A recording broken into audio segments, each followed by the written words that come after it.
시청자 여러분 안녕하십니까? 김혜영입니다. 윤석열 정부는 연금개혁과 교육개혁, 더불어 노동개혁을 3대 개혁 과제로 꼽아왔습니다. 특히 노동개혁을 통해 경제성장을 견인해야 한다라고 강조해왔는데요. 얼마 전 한국노총과 민주노총의 회계 공시 수용은 정부의 노동개혁 원칙이 거둔 첫 성과로 평가받으며 윤석열 정부의 노동개혁이 힘을 받을 것으로 보입니다. 하지만 아직 갈 길도 만만치 않아 보이는데요. 윤 정부가 칼을 뺐다가 접은 근로시간 유연화와 한국의 고용경직성 해소 등 넘어야 할 산도 만만치가 않습니다. 정부의 노동개혁에 대한 추진 계획과 해결 방안에 관해 고용노동부 이성희 차관 모시고 자세한 이야기 나눠봅니다.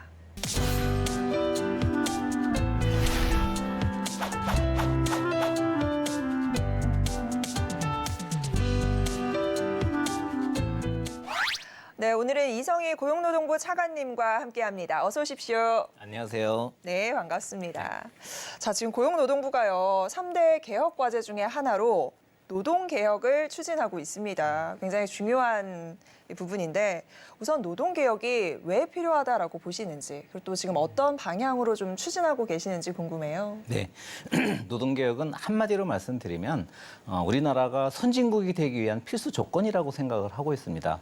우리나라는 그 2021년도에 그 선진국 대열에 이제 공식적으로 들어섰습니다. 네. 이제 이렇게 선진국이 된다는 거는 그만큼 우리나라가 경쟁력 있고 국민들의 삶의 질이 높아지는 그런 사회로 진입한다는 거 아니겠습니까? 그죠. 그런 그 경쟁력 있고 그 국민들의 삶의 질이 높아지는 그런 그 나라로 가려면 노동시장이 효율적으로 그 가동을 해야 되고요. 그다음에 노사관계가 경쟁력을 그만큼 갖출 수 있어야 됩니다. 그런 경쟁력 있는 노사관계와 노동시장을 만드는 것이 노동개혁이라고 말씀드릴 수 있겠습니다. 이런 노동개혁이 왜 중요하냐고 보면은 네. 선진국에서도 이런 노동개혁을 통해서만 선진국 대열에 계속 살아남을 수 있었습니다. 뭐 최근에 우리가 알고 있는 뭐 독일이라든가 네. 프랑스라든가 뭐 네덜란드라든가 이런 그 노동개혁 그 사례를 보면은 대부분 다 노동시장의 그 효율성을 높이고 노동시장의 유연성을 높여서 그 나라 노동시장과 노사관계의 경쟁력을 높여서 그 선진국 대열에 살아남을 수 있었던 것이죠. 이런 것을 그 보듯이 노동개혁이라고 하는 것이 끊임없이 선진국에 들어섰다고 해서 그것을 끝나는 것이 아니라 지속 가능한 그 선진국이 되기 위해서는 끊임없이 노동개혁을 해야만 된다는 것입니다. 그런 점에서 우리나라가 지속 가능한 선진국이 되기 위한 조건이 바로 노동개혁이다. 이렇게 말씀드릴 수 있을 것 같습니다. 노동개혁이 사실 굉장히 중요한 거네요. 네. 선진국 반열에서 이를 지속 가능하게 하기 위해서는 가장 전제되는 조건이 돼야 된다라고 네. 말씀을 주신 건데 지금 노동개혁 그 가운데서도 최우선 과제로 노사 법치를 꼽고 계십니다. 네. 사실 우리가 법 지키는 거 뭐 당연한 거잖아요. 네. 그런데 이 노사 법치 확립이라는 걸 딱 갖고 나왔을 때 뭔가 현장의 이런 불합리한 관행을 깨기 위한 부분인가라는 생각도 들더라고요. 네. 이게 어떤 의미인가요? 노사법치주의라고 하는 것은요, 그 한마디로 말씀드리면 이것도 노동 현장에서 법과 원칙이 통하는 노사관계를 만들겠다는 건데 네. 이게 왜 중요한지 그 말씀드리겠습니다. 우리나라는 그러니까 선진국에 그 비해서 노사 갈등도 많고 대립적인 노사관계로 그 정평이 나 있습니다. 네, 뭐 기종노조다 뭐다 말 많죠. 그래서 노사관계 그 경쟁력 그 비교를 보면은 OECD 국가 중에서 우리나라가 거의 노사관계 경쟁력은 꼴찌 수준입니다. 아유, 안타까운데요. 꼴찌 네. 수준이에요. 이렇게 그 노사관계 경쟁력이 꼴찌 수준인 그 이유는 우리나라는 노사관계에는 갈등이 많이 생길 수밖에 없습니다. 그렇죠. 이런 갈등을 어떻게 잘 해결하느냐가 노사관계의 경쟁력을 그렇죠. 그 가름하는 잣대거든요. 근데 노사 갈등을 해결할 때 그 우리나라는 힘으로 또 어떤 경우는 그 불법과 네, 그 반칙을 정서. 통해서 자기 욕을 관철시키려고 하지 않습니까? 이렇게 불법과 반칙이 그 횡행하는 그 노사관계에서는 아주 그 극단적인 노사 갈등이 빈발하게 됩니다. 네. 노사 갈등은 한 번 발생을 하면은 노사 간 신뢰 관계가 다 깨지지 않습니까? 네. 그렇게 되면은 노사 그 관계에서 갈등 구조가 고착화되고 그렇게 되면은 노동시장 효율성을 만들기 위해서 그 노사가 그 협력해서 효율성 만들어야 되지 않습니까? 네. 그럼 협력이 잘 안 됩니다. 그렇죠. 이미 신뢰가 없고 깨져버렸는데. 맞습니다. 그다음에 그 노사 갈등이 생겼을 때 그것을 대화 타입으로 해결하는 것이 가장 효과적인 방법인데 서로 이렇게 불법과 반칙을 앞세우다 보면은 대화 타입으로 해결할 수가 없습니다. 네. 서로 신뢰관계가 깨져서. 그렇기 때문에 먼저 법과 원칙의 토대 위에서 대화 타협으로 문제를 해결하는 그런 노사관계를 만드는 게 가장 중요한데 그러기 위해서는 법치주의를 확립을 해서 법과 원칙의 토대 위에서 갈등을 대화 타협을 하는 그런 노사관계가 바로 선진국형 노사관계라는 겁니다. 그런 노사관계로 가기 위해서는 우리나라의 그 법치주의가 지금 시기에 가장 중요한 노사관계 개혁이라고 할 수 있을 것 같습니다. 어떻게 보면 좀 반가운 소식일까요? 이 노사법치의 물꼬가 좀 트였다라고 봐도 될 것 같아요. 네. 지금 보니까 한국노총에 이어서 민주노총도 노조 회계공시 제도에 참여하겠다라는 뜻을 밝혔다라고 합니다. 이 연초부터 이제 정부에서는 노조의 그 회계 투명성 공개해라라는 얘기했는데 사실 노동계에서는 반대 목소리 굉장히 많았잖아요. 강경하게 반대를 하다가 입장을 조금 선회를 했습니다. 이 부분에 있어서 어떻게 평가하시는지가 궁금하고 이 노동개혁이 좀 탄력을 받을 수 있는 시그널로 저희가 좀 봐도 될까요? 네, 뭐 그렇게 보셔도 될 것 같습니다. 노동조합 그 회계 투명성 문제는 정부가 그 노동조합의 회계 상부를 보자고 하는 것이 아닙니다. 네. 노동조합의 회계 투명성은 먼저 우리나라 그 노동조합법에 규정된 노동조합의 운영 원리부터 그 살펴볼 필요가 있습니다. 우리나라 그 노동조합법은 노동조합이 자주적이고 민주적으로 운영되는 것을 기본 원칙으로 하고 있습니다. 이렇게 노동조합이 자주적으로 민주적으로 운영되려면은 거기에 가장 기본이 되는 것이 투명한 노동조합 운영입니다. 투명한 노동조합 운영을 담보해 주는 것이 바로 회계 투명성인 것이죠. 네. 그래서 우리나라 노동조합법에는 노동조합의 그 회계 그 결과를 다 조합원들한테 공개하도록 돼 있고요. 그다음에 회계장부를 항상 노동조합에 비치해 놓도록 했습니다. 그렇게 해서 조합원들이 항상 자기 노동조합의 회계 상황을 다 볼 수 있도록 한 것이죠. 네. 그것을 이번에 그 정부가 회계 공시제도라고 하는 걸 통해서 그렇게 하면 그것을 요새 이제 첨단 기법으로 인터넷에서 다 공개를 해서 조합원들이 누구나 다 알아볼 수 있도록 하자라고 하는 취지에서 회계공시제도를 도입했고요. 이렇게 회계공시제도를 도입하면서 이게 회계공시에 그 참여하는 노동조합에 대해서는 기존에 했던 대로 그 노동조합 조합원들이 낸 그 조합비에 대해서 세액공제가 그 15%입니다. 15%를 다 부여하기로 했던 것입니다. 거기에 노동조합이 처음에는 이게 뭐 노동조합에 너무 정부가 관여하는 것 아니냐 이런 그 뭐 의혹을 제기하기도 했었는데 결과적으로는 그 조합원들이 왜 그 회계공시에 참여를 안 하느냐 그런 여론도 좀 있었던 걸로 알고 있습니다. 그렇게 하다 보니까 그 뭐 양노총이 그 회계공시에 이제 참여하기로 그렇게 한 바 있습니다. 앞으로 이런 그 회계공시를 통해서 우리나라 노동조합이 투명한 그 운영을 그 조합원들에게 좀 신뢰받는 그런 계기가 될 수 있을 거라고 기대를 하고 있습니다. 또 사용자의 불법 행위로부터 근로자를 보호하겠다. 이 의지도 굉장히 강력해 보입니다. 임금체불 문제 우리가 이야기를 좀 해볼까 하는데요. 지금 법무부 장관과도 함께 엄정한 처벌을 하겠다라고 공언하기도 했는데 현장에서 보면 사실 임금체불 현황이 완전히 개선되지는 않는 모습들이 좀 있어요. 임금체불 문제 특히나 이제 중소기업들이나 지역으로 가면 그런 고충을 토로하시는 분들 많거든요. 네. 현황이 좀 어떤가요? 네, 임금체불 현황은 안타깝게도 그 최근 들어서 조금 늘어나는 추세입니다. 네. 그 임금체불은 경기 그 상황을 많이 반영하게 되는데요. 최근에 경기가 안 좋아지니까 임금체불도 올해 들어서 한 30% 정도 그 늘어서 한 많이 1조 늘었네요. 1천억 정도 그 지금 되고 있습니다. 이렇게 임금체불이 조금씩 늘어나고는 있지만 정부는 그 이런 임금체불을 확실하게 좀 근절해야 되겠다 이렇게 생각을 하고 앞으로 윤석열 정부 내에서 어쨌든 그 임금체불 없는 그 노사관계 그 질서를 좀 만들겠다 이렇게 생각을 하고 있습니다. 그러기 위해서 기존의 그 접근 방식하고 조금 더 강력하게 임금체불을 하는 그 사업주는 네. 앞으로 좀 사업하기가 좀 어렵게 그렇게 좀 엄정하게 대응하는 방식을 그 선택을 했습니다. 그래서 임금 체불을 하면은 예전에는 그 조금 그 임금 체불하고도 넘어갈 수 있었지만 이제는 그 고의적이고 상습적인 임금 체불에 대해서는 엄정한 사법 처리를 원칙으로 그 대응하기로 했고요. 그렇게 해서 올해 들어서 그 상습 임금 체불로 구속된 그 사업주가 예년에 비해서 한 3배로 늘어났습니다. 많이 늘었네요. 그다음에 그 사법 처리되는 그 기소 건수도 2배나 늘었습니다. 이렇게 그 엄정한 그 사법 처리를 그 하기 위해서 법무부와 공동으로 저희 그 고용노동부 장관님과 법무부 장관님이 공동으로 그 같이 기자회견도 하고 하고 앞으로 그 임금 체불은 어떻게 보면은 그 민생 파탄 범죄로 엄정하게 처벌하겠다 이런 그 자세를 가지고 그 지금 사법 처리를 하고 있고요. 또 나아가서 그 건설 산업이 지금 임금 체불이 가장 많습니다. 건설 경기가 또 안 좋죠. 네, 그래서 건교부하고 같이 합동으로 그 고용노동부와 건교부 합동으로 현장 그 근로감독을 나가서 네. 임금 체불을 그 해결하기 위해서 적극적으로 뛰고 있는 중입니다. 네, 맞습니다. 이 임금체불 문제는요, 사실 근로자의 생계 그리고 또 근로자의 가족의 생계와도 직결된 부분이기 때문에 꼭 이제 해결이 돼야 하는 부분이다라는 생각이 좀 들고요. 자, 그리고 저희가 두 번째 또 다른 질문 해볼 텐데 근로시간 면제 제도와 관련된 부분들 그리고 사용자 부당 지원 등 그러니까 노사 간에 뭔가 담합 행위를 통해서 뭔가 문제를 일으키는 경우 이런 것들을 정부 당국이 조금 더 진중하게 자세하게 들여다보겠다라고 감독을 진행 중인 걸로 저희가 알고 있습니다.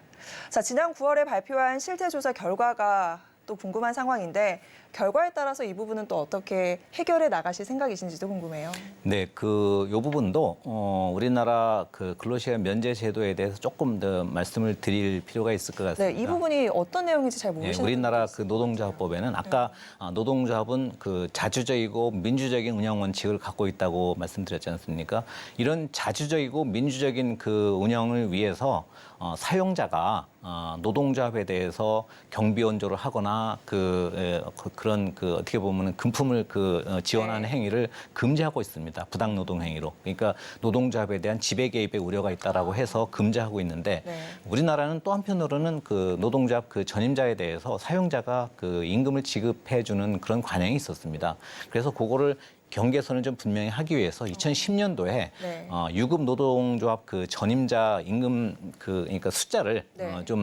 법에 정해놨습니다. 그 상한선을 네. 그걸 근로시간 그 면제제도라고 하는데요. 네. 그래서 그 유급 노동조합 활동 시간을 노사가 단체 협약으로 체결해서 그 결정을 하도록 하되 그 상한선을 정해놓은 겁니다.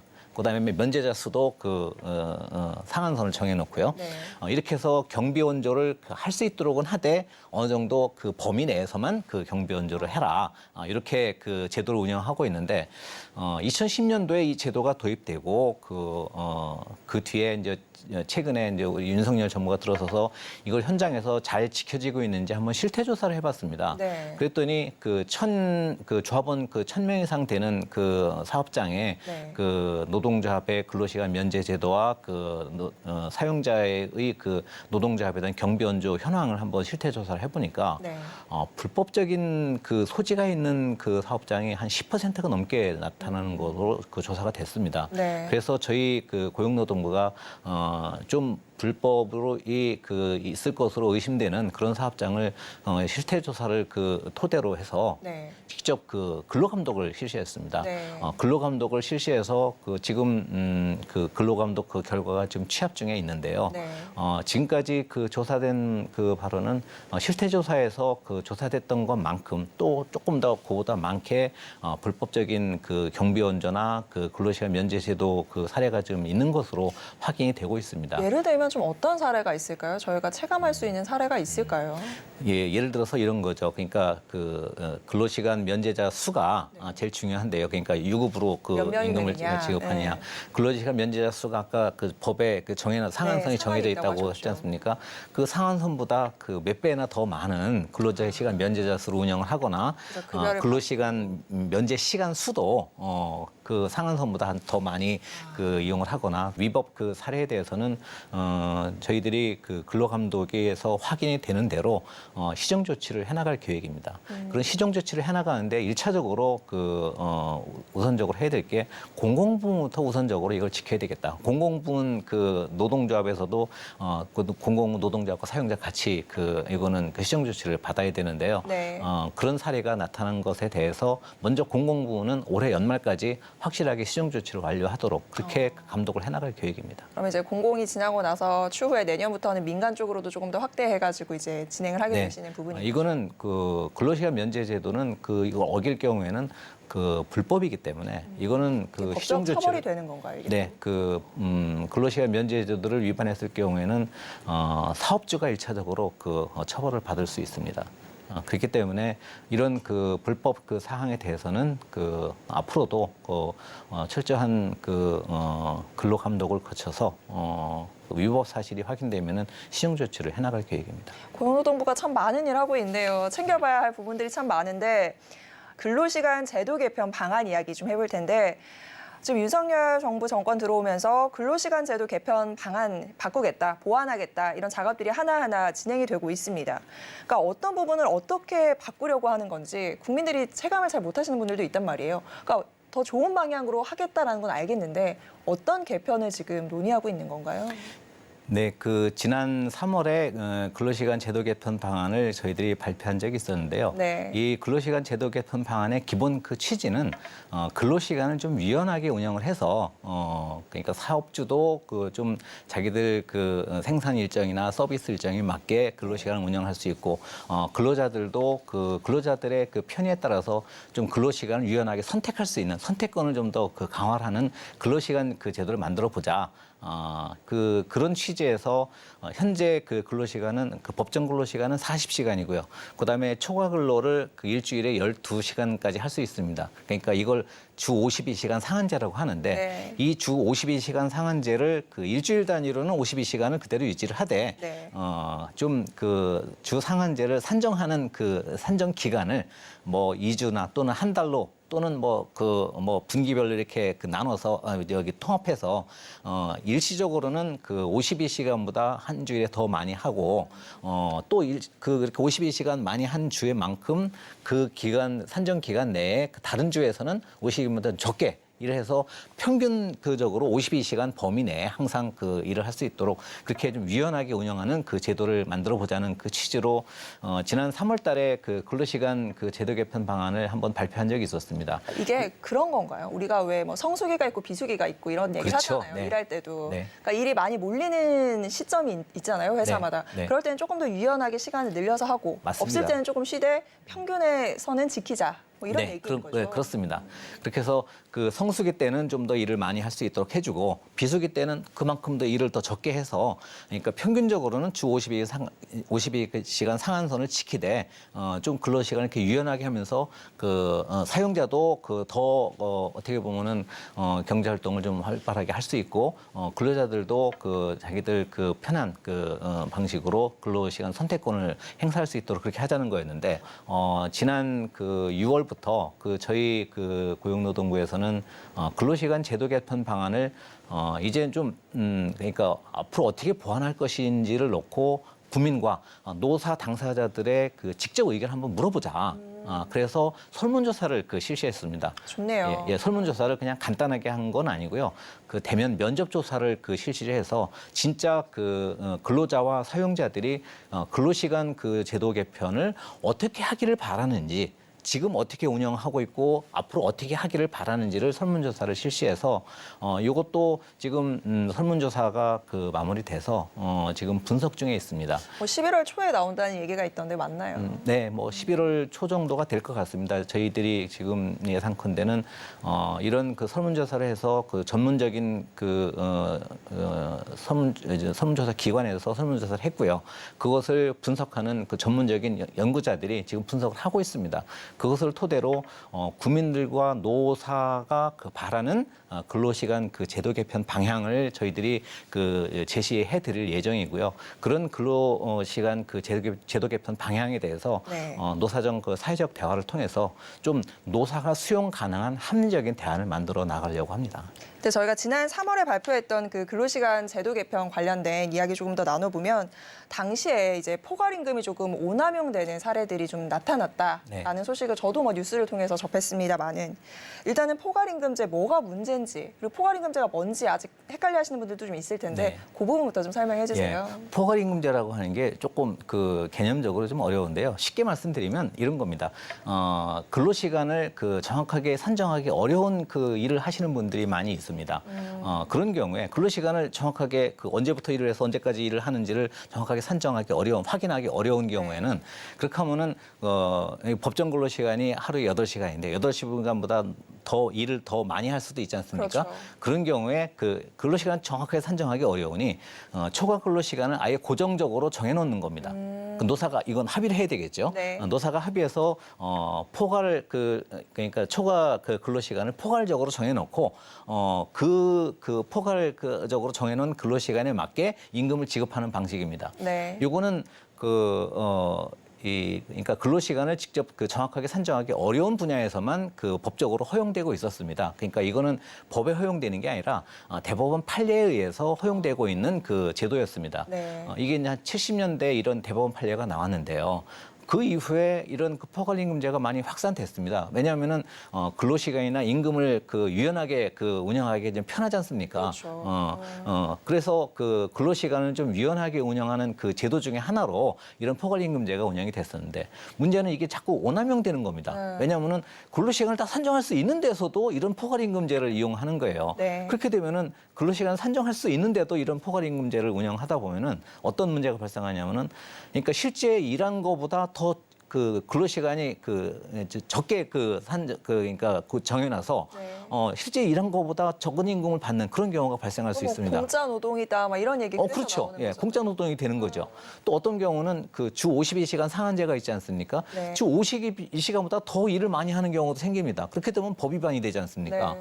이런 그러니까 어떻게 보면은 근로시간 상한보다 더 많은 일을 하거나 아니면은 공짜 노동이 발생하거나 이런 문제가 바로 포괄임금 오남용이라고 하는 겁니다.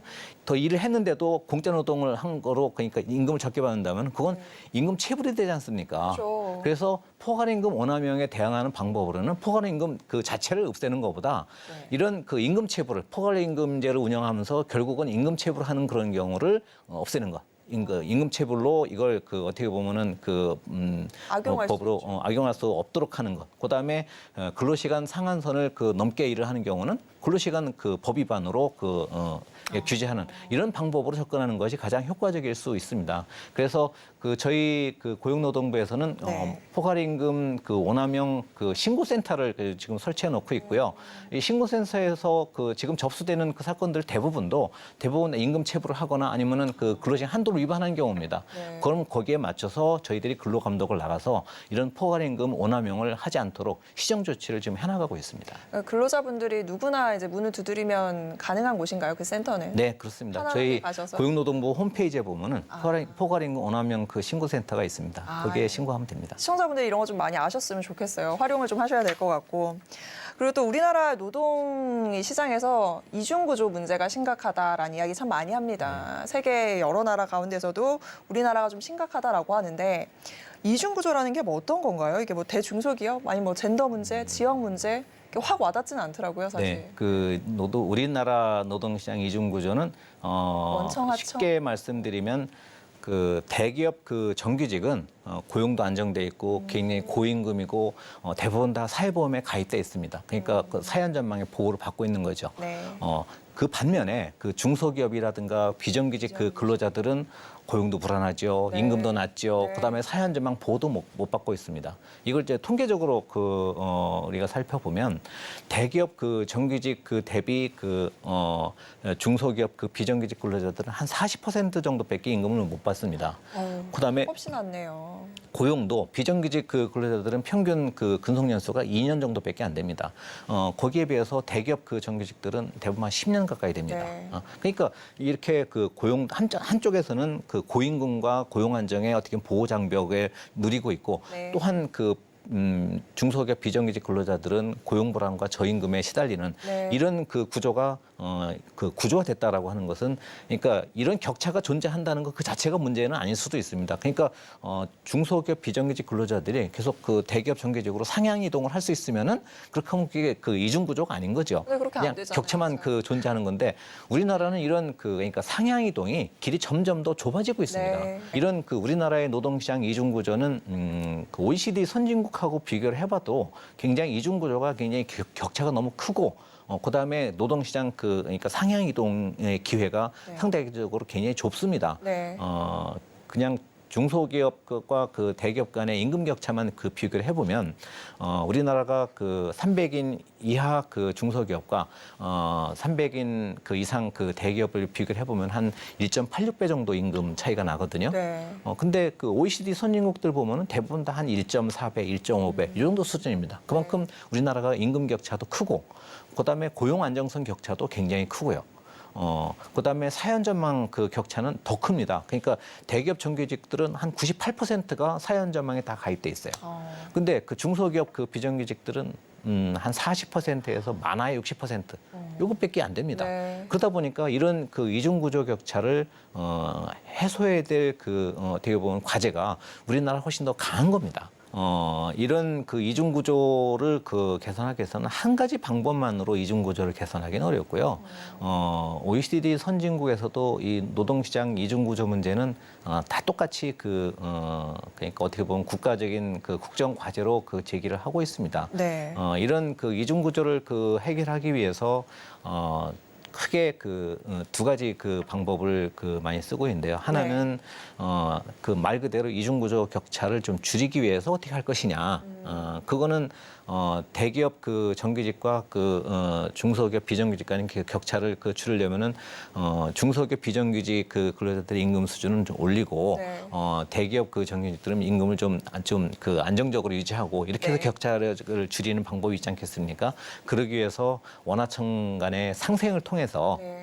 좀 그런 격차를 줄이려고 하는 노력이 하나 지금 해법으로 제시되고 있고요. 네. 또 한편으로는 아까 말씀드린 대로 노동시장의 상향 이동성을 좀 그 높여주는 그 방식으로 아무리 뭐 격차가 크더라도 중소기업 그 비정규직 근로자들도 또 청년들도 처음에는 중소기업 비정규직으로 일을 하다가 대기업 정규직이나 그 뭐 좀 좋은 일자리로 갈 수 있는 이동 기회를 좀 많이 늘려주면 그렇게 하면 이중구조 격차는 좀 줄어들 수 있지 않습니까? 네. 그러기 위해서 가장 중요한 것이 직업 능력 개발입니다.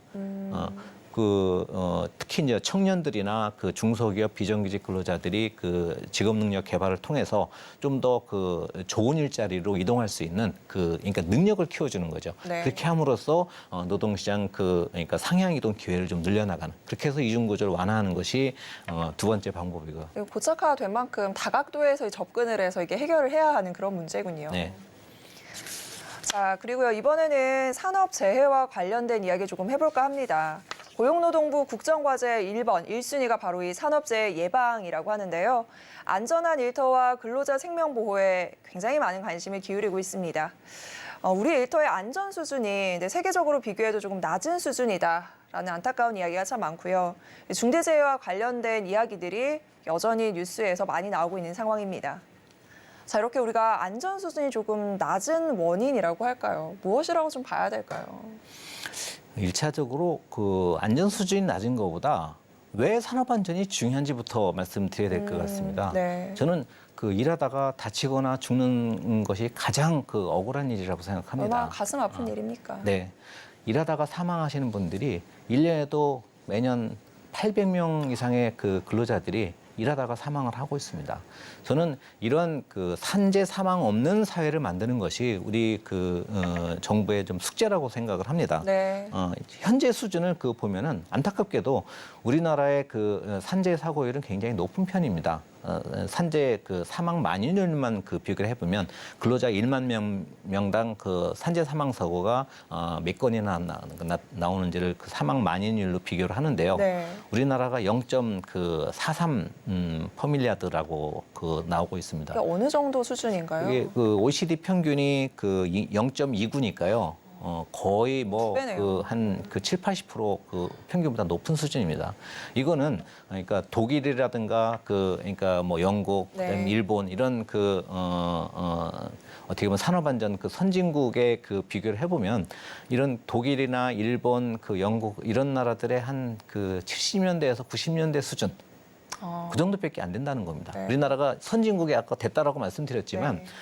경제로서 경제 성장 수준으로는 선진국이 됐을지 몰라도 아까 노사관계라든가 이 산업안전 분야는 아직까지도 이렇게 선진국이라고 보기 어려운 네. 그런 상황이라고 볼 수 있습니다.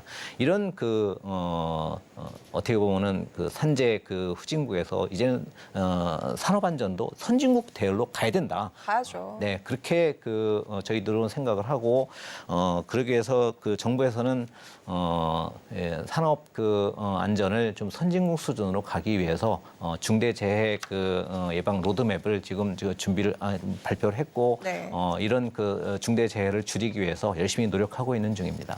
지금 그러면 우리가 이제 산업재해 부분에 있어서도 산업 안전에 있어서도 뭔가 선진국으로 나아가기 위해서는 여러 가지 이제 방안들이 좀 필요할 텐데 이런 근로자의 생명 보호, 일터의 안전을 위해서 좀 구체적으로 어떤 활동을 하실 계획이세요? 일차적으로는 산업 재해를 줄이기 위해서는 사용자들의 어떻게 보면 의식부터 먼저 바뀌어야 된다고 생각합니다. 산업 안전을 비용으로만 생각하려고 하는 이런 네, 맞아요. 의식 갖고는 저는 산업 재해를 줄일 수 없다라고 생각합니다. 산업 안전이 비용이 아니라 어떻게 보면은 근로자들의 생명을 지키는 것이자 기업 활동을 앞으로 발전시키기 위해서 또 기업이 성장하기 위해서 반드시 필요한 일이라고 하는 것을 사업주들이 좀 인식하는 것이 중요하다고 생각하고요. 근로자들도 산업 안전을 좀 불편하게 생각하는 어떻게 보면은 안전 수칙을 잘 안 지키는 그런 네. 관행들을 옛날에는 우리가 고도 성장을 할 때는 정말 더 빨리 하기 네. 위해서 그렇게 안전 수칙을 쉽게 생각하는 그런 관행도 있었지만 이제는 안전 수칙을 어떻게 보면은 근로의 가장 우선되는 원칙으로 삼아야 되는 그런 의식 개혁이 좀 필요하다고 생각을 하는데요. 그것과 함께 이런 재해를 줄여 나가려면 정부가 산업재해로 아무리 감독을 하고 처벌하는 그런 방식으로는 쉽지 않고요. 근로자들도 좀 변해야 그렇죠. 노사가 같이 변해야 됩니다. 노사가 같이 변해야 되는데 어떻게 변해야 되느냐? 저희들이 위험성 평가라고 하는 것을 통해서 자기 규율 예방 체계를 확립하는 것이 가장 중요하다라고 저희들은 보고 있습니다. 말이 좀 어려운데요. 네. 어떤 내용일까요? 네, 위험성 평가를 먼저 드리자면 선진국에서는 다 위험성 평가를 중심으로 산재 예방을 해나가고 있습니다. 이 위험성 평가가 뭐냐면은 이 산업 재해가 나타나는 위험성은 사업장마다 다 다릅니다. 그렇죠. 그런 위험성을 가장 잘 아는 사람들은 그 사업장에서 일하는 노사입니다. 그렇죠. 그렇기 때문에 노사가 참여해서 우리 사업장에서는 어떤 위험이 있는지를 같이 머리를 맞대고 위험성을 평가를 하는 겁니다. 이건 선진국에서는 다 이런 위험성 평가를 중심으로 산업안전을 산재를 예방하는 그런 예방 체계를 갖고 있다는 말씀을 드리고 있습니다.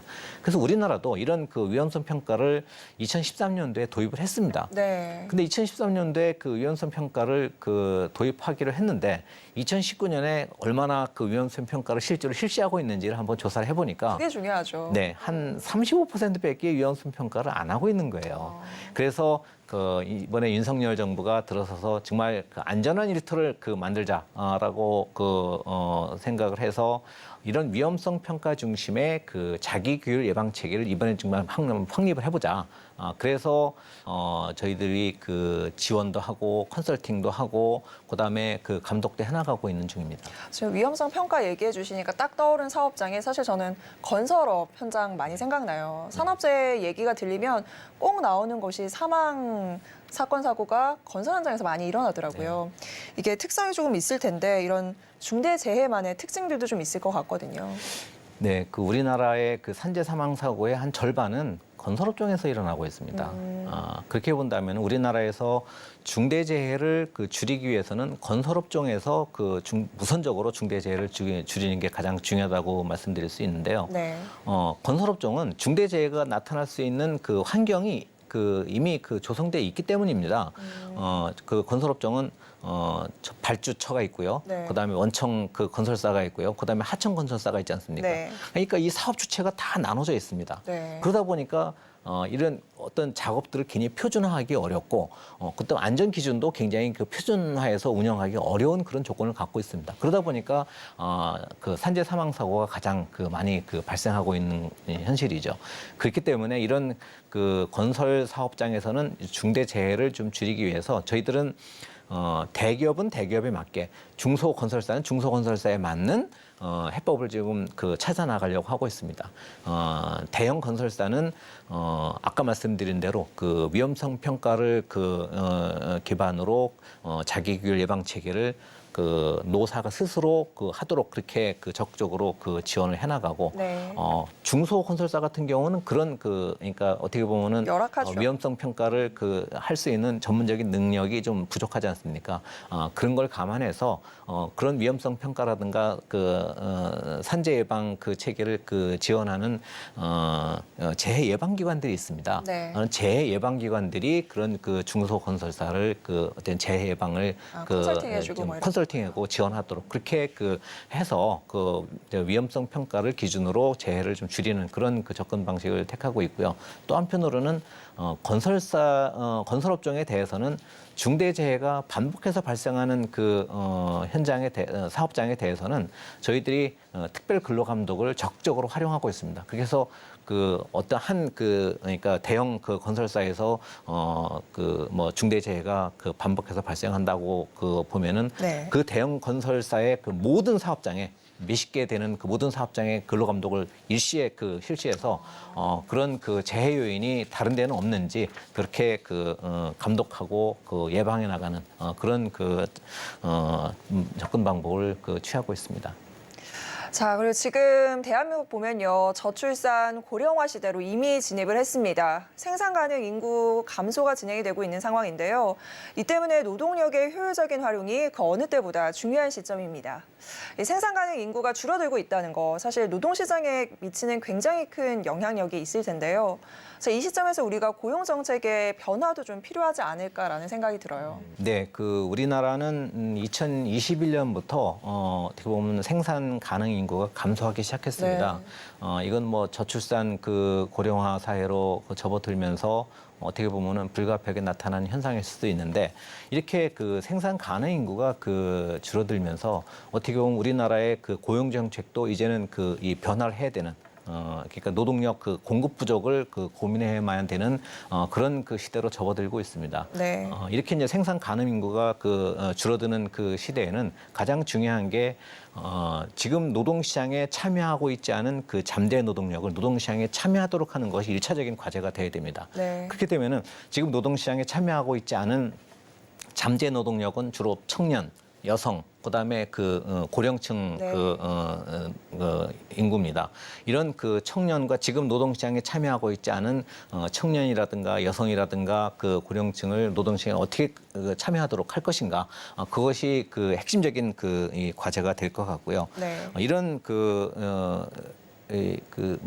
잠재 노동력을 노동시장에 참여하기 위해서는 맞춤형 해법을 쓸 수밖에 없습니다. 청년은 청년에 맞는 그 해법을 써야 되고, 그다음에 그 중년 여성들, 경력 단절 여성들은 거기에 맞는 해법을 써야 되고, 고령층은 또 고령층에 맞는 해법을 써야 됩니다. 맞습니다. 이게 겉핥기식으로 어떤 정책이 나오는 것보다요. 원인을 알아야 우리가 문제를 해결하잖아요. 그렇죠. 네. 그래서 맞춤형 정책 이야기 해주시니까 참 와닿는다라는 생각이 들고 경력 단절 이야기 해주셨는데 이게 육아 부담에 대한 부분도 있거든요. 사실 이게 네. 고용시장과 다 연계가 되는 부분이란 말이죠. 그래서 이런 육아 부담의 경감 사실 많은 정권에서도 진행해 왔습니다만은 체감하시지 못하는 경우가 많았어요. 네, 맞습니다. 이 우리나라 그 여성의 경력 단절 문제는 선진국과 비교해서 우리나라의 그 여성 고용률이 상대적으로 낮습니다. 네. 그 여성 고용률이 그 선진국에 비해서 낮은 가장 큰 원인은 여성들이 그 결혼을 하고 아이를 낳으면은 그 육아 부담 때문에 그 직장을 그만둬야 되는 경우가 많습니다. 네. 이걸 이제 그렇게 하다 보면 경력 단절이 발생을 하는 거죠. 이렇게 한번 경력 단절이 발생하면 다시 노동시장에 진입하기가 상당히 네. 어렵습니다. 이런 경력 단절을 없애려면은 그러니까 어떻게 보면 일과 육아를 병행할 수 있는 고용 관행을 좀 확산하는 게 필요하겠죠. 그렇게 고용 관행을 그러니까 일과 육아를 병행하려면 어떻게 되겠습니까? 일을 하면서 아이를 키우려면은 첫 번째 근로 시간을 좀 줄여야 되겠죠. 네. 또 그 근로 시간을 줄인 만큼 어떻게 보면은 그 정부에서 뭔가 좀 보전을 해줘야 되지 않겠습니까? 네. 그렇게 무조건 근로 시간만 줄이면 안 되니까 이런 것들을 육아기 근로 시간 단축 제도라고 하는데요. 육아기 그 근로 시간 단축 제도를 지금까지는 초등학교 들어갈 때까지, 그러니까 다시 말해서 8세까지만 그 육아기 근로 시간 단축 제도를 저희들이 제도적으로 지원해 왔었어요. 네. 근데 이번에 그 제도 개선 방안을 낸 게 8세가 아니라 초등학교 졸업할 때까지, 와, 그러니까 12세까지, 흥미롭네. 만 12세까지 육아기 근로시간 단축을 쓸 수 있도록 해주자. 그다음에 그 육아휴직을 아이를 낳으면 육아휴직을 많이 쓰지 않습니까, 네. 요새? 육아휴직을 쓸 때 지금까지는 그 12개월까지 인정을 해줬습니다. 육아휴직을 허용할 수 있었는데 그것을 그러니까 부부가 그러니까 아빠가 뭐 6개월, 그다음에 엄마가 6개월 이렇게 부부가 공동으로 같이 이렇게 쓰면 네. 그렇게 하면은 이게 12개월이 아니라 18개월, 1년 반까지 와. 육아휴직을 인정해주고 육아휴직 기간에 그러니까 임금도 네. 좀 더 높게 보전해주는 방식으로 어떻게 보면은 아이를 낳아서 아주 0세부터 3세까지는 육아휴직을 통해서 아이를 키울 수 있는 환경을 좀 더 지원해주고 그다음에 아이가 유치원 들어가고 초등학교 들어갔을 때는 근로시간을 좀 단축하면서 육아기 근로시간 단축을 이용을 해서 아이를 키우면서 직장도 다닐 수 있는 이런 환경을 만들어서 그것도 가능하면 부부가 좀 같이 네. 맞벌이 부부가 같이 이것을 활용하면은 더 길게 지원해주는 방식으로 이렇게 육아기 근로시간 단축 제도를 활용을 해서 일과 육아를 병행할 수 있는 고용 관행을 좀 더 확산시켜 보자. 이것을 위해서 지금 제도 개선이 필요하긴 한데요. 내년에 지금 육아 모성보호 예산이 1년에 한 2조 한 1,000억 정도 됐었거든요. 네. 근데 내년 예산으로 거기에 4,000억을 더 보태서 2조 5천억으로 그 예산을 편성했습니다. 그래서 윤석열 정부에서는 지속적으로 어떻게 보면 일과 육아를 병행할 수 있는 고용 환경을 만들기 위해서 열심히 노력하고 있습니다. 일과 육아를 병행하기 위한 제도적인 환경 변화, 거기에 예산까지 확대된다라고 하니까는 체감을 하시는 분들이 조금 늘어나지 않을까라는 생각이 들고요. 근데 저희가 또 아쉬운 거는 청년 고용률 이야기, 그리고 노령자분들의 일하고 싶어서 하시는 분들이 또 굉장히 많은데 이 두 가지도 맞질 않아요. 청년 네. 고용층은 지금 쉬고 있다라고 답하는 고용층들이 굉장히 많다라고 합니다. 반면에 지금 55세에서 79세 우리가 흔히 말하는 고령층 분들, 이미 은퇴를 하신 분들 중에서는 다시 일을 원하시는 분들이 많다라는 거죠. 이 두 개에서의 미스매치가 계속 일어나고 있는데 이런 고용 정책은 좀 어떻게 가져가야 한다라고 보세요? 지금 먼저 청년부터 말씀드리면 청년 지금 고용 현황을 보면은 그러니까 25세부터 29세, 그다음에 25세부터 한 34세까지는 고용률이 계속 올라가고 있습니다. 네. 근데 15세부터 24세까지 그러니까 10대 후반, 20대 초반의 고용률은 아직까지는 많이 올라가고 있지 않습니다. 그 중에서 좀 문제가 되는 게 청년들 중에서 쉬었음이라고 답하는. 네. 그러니까 그냥 아무것도 안 하는 거죠. 취업 활동을 안 하지 않고 그냥 쉬었음이라고 답변하는 청년들이 지난 9월 통계해 보니까 한 40만 명 정도 됩니다. 이런 쉬었음 청년들을 노동시장으로 참여하도록 유도해 나가는 것이 굉장히 중요한 숙제가 될 것 같습니다. 네. 이런 청년들이 노동시장에 진입할 수 있도록 하기 위해서는 무조건 일을 하라고만 한다고 해서 노동시장에 청년들이 바로 오는 건 저는 아니라고 생각합니다. 네. 이 청년들이 왜 그러니까 노동시장에 안 들어오는지 그 이유를 한번 살펴보면 청년들은 우리는 아까 노동시장이 이중구조화 돼 있다고 네. 말씀드렸지 않습니까? 이중구조화가 돼 있는 조건에서는 좀 더 처음부터 좋은 일자리로 다 가고 싶어 합니다. 대기업, 공공부문, 그렇죠. 정기직으로 다 가고 싶어 하죠. 그렇게 하다 보니까 청년들의 취업 준비 기간이 점점 더 길어지고 있습니다. 네. 이런 현실을 감안하면 청년들한테는 무조건 쉬었음이라고 해서 무조건 일하라고 하는 것보다 청년들이 더 좋은 일자리에 도전할 수 있는 기회를 좀 확대해 주는 것이 중요하다고 생각합니다. 그러기 위해서는 저희들은 정부에서 지금 K 디지털 트레이닝이라고 하는데요. 네. 청년들한테 좀 더 좋은 일자리로 도전할 수 있는 기회를 주는 겁니다. 대기업과 첨단 예를 들어서 이제 그 반도체 같은 경우는 뭐 삼성전자가 되겠죠. 이런 그 대기업과 그 훈련기관에 직업 훈련기관이 같이 연계를 해서 그런 그 대기업의 직무 특성에 맞는 그런 그 직업 훈련 프로그램을 설계를 하는 겁니다. 보통 한 10개월, 그러니까 한 1년 정도 코스라고 보시면 될 것 같습니다. 네. 그런 직업 훈련 프로그램을 굉장히 현장 맞춤형으로 설계를 해서 청년들을 거기에 참여시키는 겁니다. 그렇게 해서 K 디지털 트레이닝으로 이렇게 좀 고급 직업 훈련을 실시를 하니까 취업률도 굉장히 높아지고요. 고용으로 이어지는 게 높나요? 네, 맞습니다. 취업률도 높아지고 이렇게 취업률이 높아지는 것뿐만 아니라 대부분 다 좋은 일자리로 다 취업을 하는 양질의 일자리가 참 중요하죠. 네, 그렇습니다. 이런 성과가 나타나서 저희들은 지금 K 디지털 트레이닝을 대폭 확대하려고 하고 있습니다.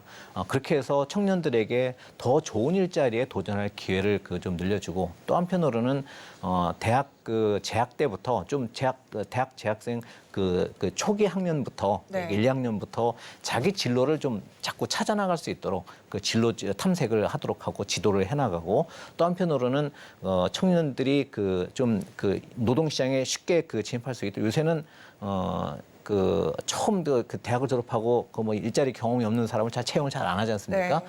그런 거에 대비해서 일 경험을 좀 대폭 확대를 하고 또 청년들이 이제 중소기업의 빈일자리로 6개월 이상 빈일자리에 취업하는 경우에는 빈일자리 취업 지원금을 내년부터 신설했습니다. 그래서 최대 200만 원까지 지원을 해드리고 있고요. 그렇게 해서 가능하면은 청년들이 가능하면 좋은 일자리에 도전할 기회를 좀 늘려주고 청년들이 좀 학교를 다닐 때부터 자기 진로를 선택을 해서 취업에 도전할 수 있도록 그렇게 유도를 해나가는 것이 청년 대책이라고 할 수 있고요.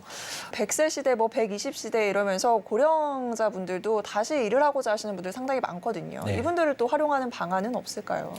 지금 우리 사회가 초고령 사회로 지금 가고 있는 상황에서 고령층이 노동시장에서 더 많은 역할을 할 수 있도록 하는 것이 굉장히 중요하고요. 네. 이제는 건강이라든가 정신적인 건강이 굉장히 60세 지나도 다 활발하게 경제 활동을 할 수 있지 않습니까?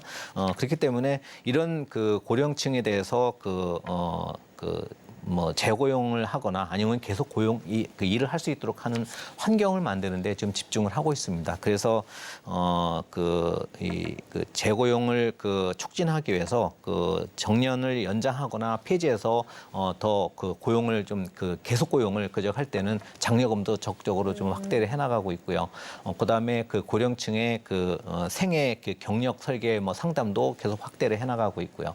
이런 것들을 계속 고용을 좀 계속 확대해 나가려면 대기업 정규직에서 지금 연공급 임금 체계, 경직된 네. 연공급 임금 체계가 계속 그러니까 오래 근무한 사람들 자꾸 내보내려고 하는 그런 경향을 만들어내지 않습니까? 네. 그런 측면에서 대기업의 임금 체계 개편도 적극적으로 지원해서 대기업 쪽에서도 좀 그러니까 더 계속 고용할 수 있는 유인을 좀 늘려나가는 방향으로 그렇게 고령자 고용을 촉진하는 그런 정책을 계속 펴고 있습니다.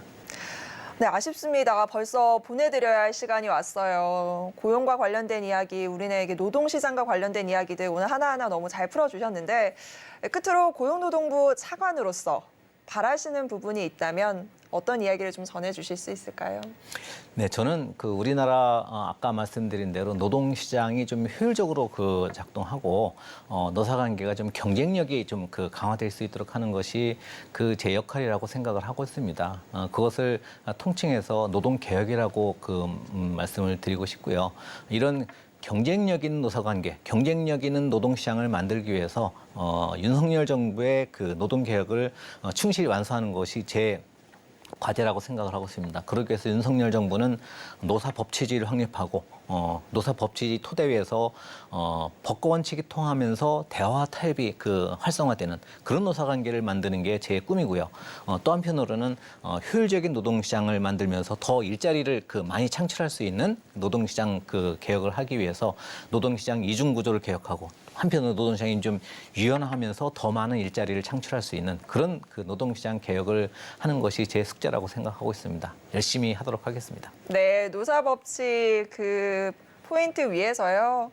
이 노사 간의 관계가 조금 신뢰를 기반으로 해서 노동개혁이 이루어지기를 기대를 좀 해보면서 오늘 바쁘신 와중에도 함께해 주신 사관인간은 여기서 인사 나누도록 하겠습니다. 오늘 말씀 고맙습니다. 네, 고맙습니다. 김혜영의 스탠토크. 네, 인공지능과 로봇 중심으로 산업계 흐름이 급변하고 있는 시대입니다. 10년, 20년 앞을 내다보며 노동개혁 잘 해내야 우리도 선진국으로 갈 수 있을 텐데요. 그에 대한 해답 오늘 들어보는 시간 가져봤습니다. 저희 센토크 준비한 소식 여기까지입니다. 저희 여기서 인사 나눌게요. 함께해 주신 여러분 고맙습니다.